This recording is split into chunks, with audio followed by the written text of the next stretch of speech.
আসসালামু আলাইকুম। ইনস্কেপের বাংলা টিউটোরিয়াল আপনাদের স্বাগতম জানাচ্ছি। তো এটা অনেকটা চেইন টিউটোরিয়াল বলা যায়। আমি যথাসম্ভব পর্বগুলো চেষ্টা করব ছোট ছোট রাখার, যাতে দেখতে সুবিধা হয়। আর আজকের পর্বে আমি পরিচয় করে দেবো যে এই সফটওয়্যারটা কী এবং কী কাজে ব্যবহার করা হয়। তো এটা হচ্ছে একটা ভেক্টর গ্রাফিক্স, যেমন চিত্র হতে পারে, ডায়াগ্রাম হতে পারে, অথবা লাইন চার্ট, অথবা লোগো, যে কোনো কিছু হতে পারে। তো সহজ থেকে জটিল যে কোনো ধরনের ভেক্টর যেই ইমেজগুলো আছে এগুলো সম্পাদনা করা বা তৈরি করা সফটওয়্যার হচ্ছে আমাদের ইনস্কেপ। তো এখন প্রশ্ন উঠতেই পারে, কাজের জন্য তো অ্যাডোবি ইলাস্ট্রেটর বেশ জনপ্রিয় বাজারে, আমরা অ্যাডোবি ইলাস্ট্রেটর কেন ব্যবহার না করি, ইনস্কেপ কেন ব্যবহার করব? তো সেই বিষয়ে আমি কয়েকটা কথা বলি। প্রথমত, অ্যাডোবি ইলাস্ট্রেটর কিন্তু বিনামূল্যে না, একেবারেই না। অ্যাডোবি ইলাস্ট্রেটরের যে ক্রিয়েটিভ সুইট যেই সংস্করণগুলো আছে এগুলোতে একটা নির্দিষ্ট পরিমাণের অ্যামাউন্টের টাকা পরিশোধ করে লাইসেন্স কিনতে হয়। তবে ক্রিয়েটিভ স্যুট বর্তমানে তো আর ব্যবহার করা হয় না, অনেকটা বলা যায় ব্যাকডেটেড।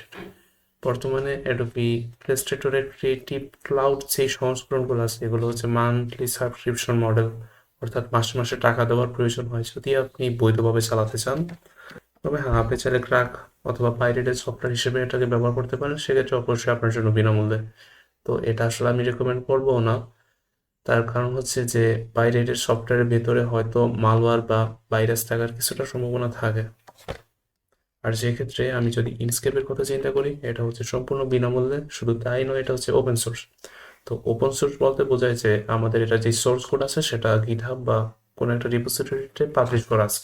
আপনারা চাইলে নিজে থেকে এটাকে পড়ে নিতে পারবেন, অথবা কম্পিউটারে ডাউনলোড করে কম্পাইলও করতে পারবেন, বা আপনাদের ইচ্ছা, অর্থাৎ পরিবর্ধন পরিশোধন করে আপনি পুল টেক্সটও পাঠাতে পারবেন। তো এই যেই সুবিধাগুলো আছে এগুলো ইনস্কেপে পাবেন।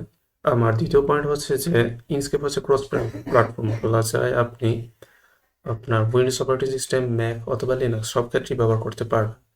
কিন্তু অ্যাডোবি ইলাস্ট্রেটর লিনাক্সের জন্য অ্যাভেলেবল না। হয়তো আপনি বলতে পারবেন যে ওয়াইন বা বিভিন্ন ধরনের যেই কম্প্যাটিবিলিটি লেয়ার আছে এগুলোর মাধ্যমে ব্যবহার করতে পারবেন, কিন্তু সেটা একটু ঝামেলার। তো সেদিকে হয়তো আমি ফোকাস করব না। আমার তৃতীয় পয়েন্টটা হচ্ছে যে অ্যাডোবি ইলাস্ট্রেটর বেশ হেভিওয়েট। হেভিওয়েট বলতে আমাদের র্যাম প্রসেসরের উপর বেশ পরিমাণে চাপ প্রদান করতে পারে। এটার সাইজ হয়তো আমার যতদূর মনে পড়ে সর্বোচ্চ 2 GB কাছাকাছি। অপরদিকে অ্যাডোবি ইলাস্ট্রেটরের সাথে যদি ইনস্কেপের তুলনা করি, ইনস্কেপ প্রায় 150 থেকে 200 মেগাবাইট বা আরও কম। তো ইনস্কেপ একদমই হালকা পাতলা সফটওয়্যার বলা যায়, র্যামের উপর তেমন একটা প্রেশার পড়বে না। তো এখন প্রশ্ন জাগতে পারে, তাহলে ইনস্কেপের মাধ্যমে কি অ্যাডোবি ইলাস্ট্রেটরের সব কাজ করা যাবে? এই প্রশ্নের জবাব হচ্ছে অবশ্যই না। কেন করা যাবে না? আপনি যদি যথেষ্ট পরিমাণে দক্ষ হন তাহলে প্রায় সব কাজই করতে পারবেন। হয়তো আমার কথাটা যদি অবিশ্বাস্য হয়, আপনি ইউটিউবে নিক থেকে শুরু করে বিভিন্ন ধরনের অ্যাডভান্স লেভেলের টিউটোরিয়াল পেয়ে যাবেন ইনস্কেপের। তো সেক্ষেত্রে আরও বিস্তারিত আলোচনা আছে। তো এই ছিল অ্যাডোবি ইলাস্ট্রেটর আর ইনস্কেপের যেই মধ্যবর্তী তুলনা। তো আমার এই টিউটোরিয়াল কার জন্য?